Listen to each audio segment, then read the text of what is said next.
Well, Stacey, her main focus of the event today was talking about reproductive rights, zeroing in on Iowa's 6-week abortion restriction. Hi, Des Moines. It's good to be back. Vice President Kamala Harris made her second Des Moines appearance of the year in front of a crowd of supporters at Drake University. And 70% of Iowan women support it. During the moderated discussion, Harris talked about reproductive rights, criticizing the Iowa legislature's heartbeat law signed by Governor Kim Reynolds 2 weeks ago, calling it an outright ban. Women know what's in their best interest. They don't need to be told by their government.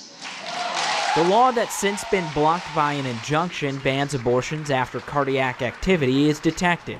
There are exceptions, like in cases of rape or incest, but Harris claims it's often difficult for those women to report incidents like that. The majority don't report, and often they have a good reason for why they don't in terms of what they know to be in their best interest or the best interest of their family. She also talked about the Biden administration's plan to bring back the Roe v. Wade ruling, pleading with her supporters to register to vote so Democrats can win control in Congress and protect abortion access. Congress can put it back by codifying Roe v. Wade, which means putting back into law the protections of Roe v. Wade.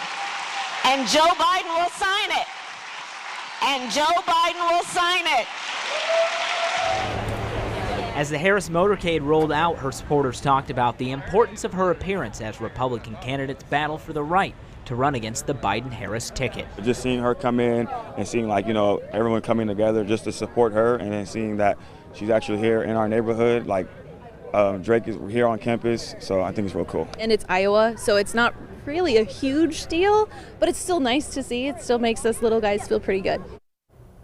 The Iowa Supreme Court ruled earlier this week that Governor Reynolds can move forward with an appeal to lift that injunction that is right now blocking the so-called fetal heartbeat law.